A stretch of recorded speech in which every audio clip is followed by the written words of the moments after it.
In this strange world full of technicolor ponies, as ludicrous as that sounds, there really isn't any need for a therapist. All of the sapient creatures here are always so happy. I'm not saying that's a bad thing, but what am I to do? Being a therapist is the only occupation I have the qualifications for. In my head, I was going through the different options and scenarios as I entered my establishment. I flipped the sign on the door so it displayed the side that said, "Open to the already happy world," then rested my head on the glass door inside. At this rate, I wonder what will happen first. Starvation or depression? I asked myself.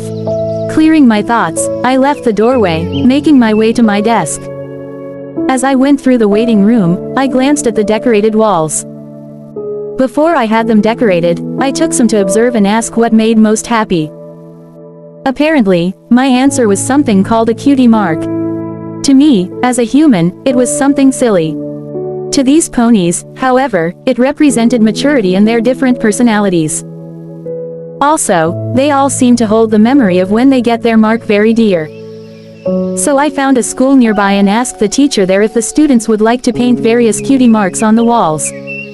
The results were better than expected. There were marks of bubbles, instruments, a sun, a moon, butterflies, flowers, the list went on. I entered the room that is my desk. The desk part being a counter window in the wall between the rooms. The room I call my desk was nowhere near as flamboyant as the waiting room. A corner desk relatively near the window, white walls, and an empty calendar that's on the verge of giving me depression with its constant reminder of my lack of clients. Now there's the joke of the day.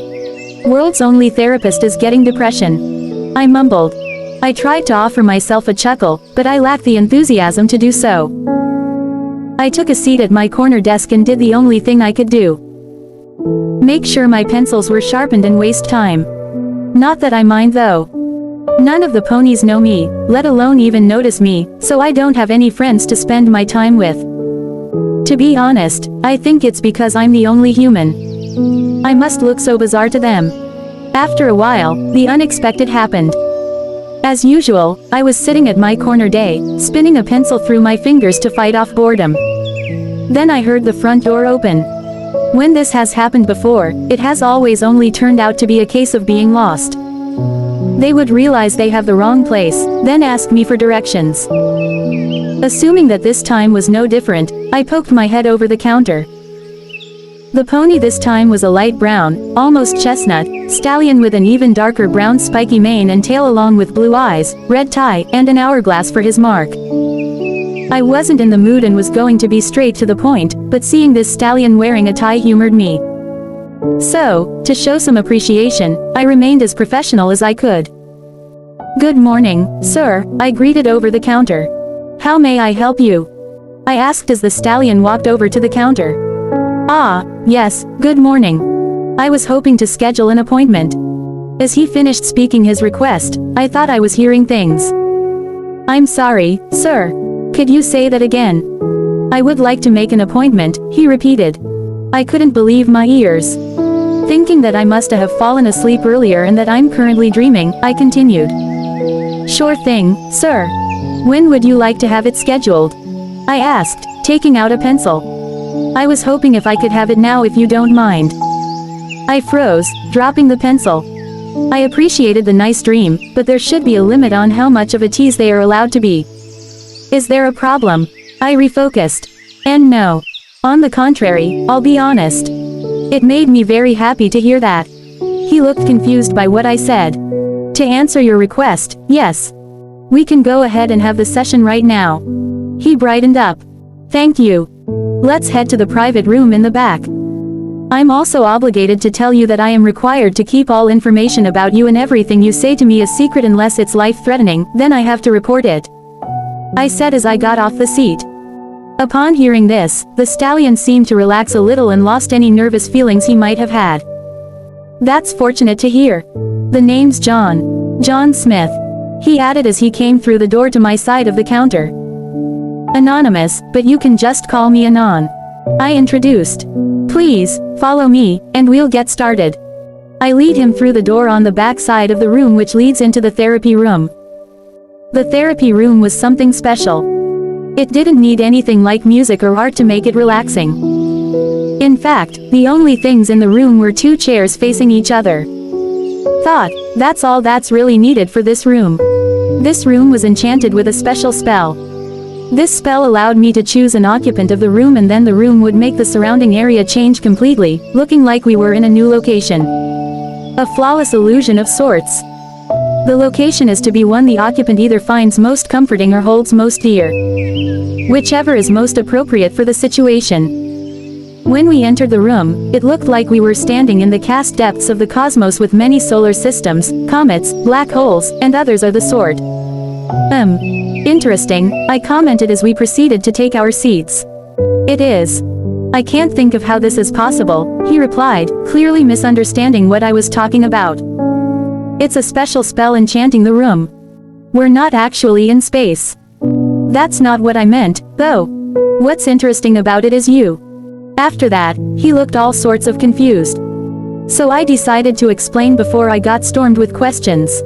The spell lets me choose an occupant in the room for it to affect.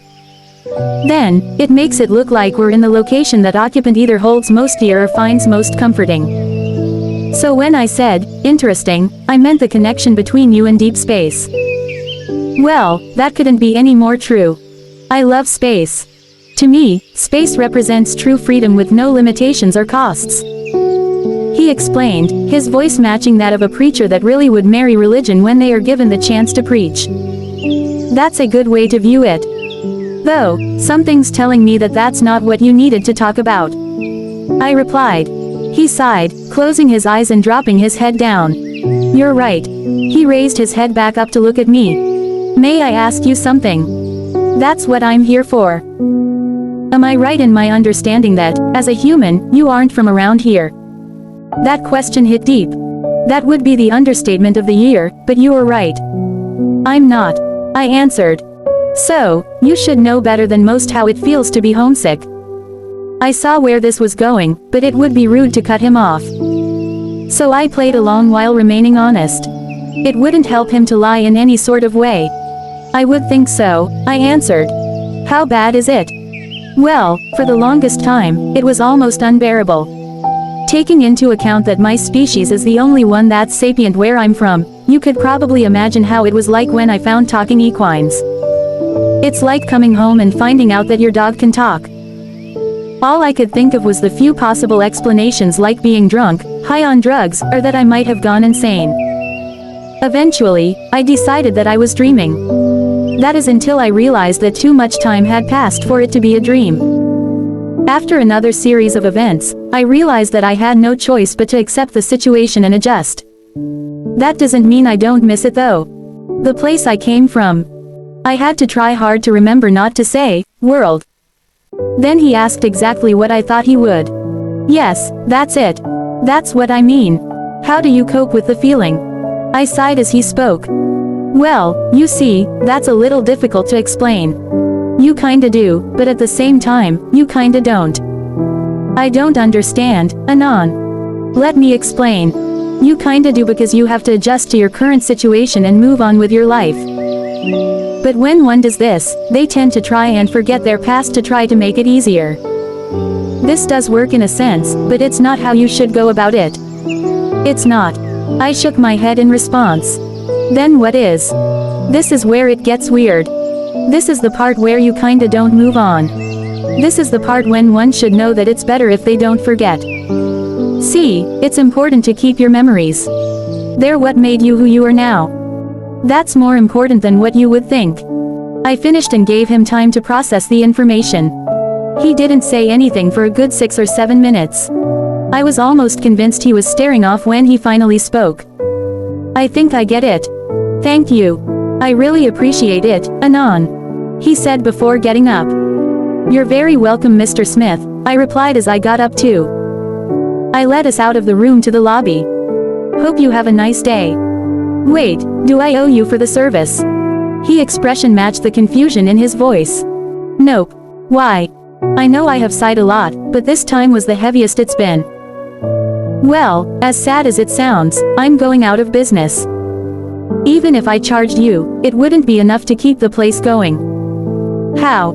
You're the only therapist anywhere. No competition. There's a reason for it too. How many ponies do you know are depressed? I walked back and took a seat at my corner desk. How about this? Keep the place open a few more days. If the business doesn't pick up by then, I'll take you to get some food, my treat. It sounded like bait, but at the rate business was going, I couldn't afford to pass up a chance for free food. Deal.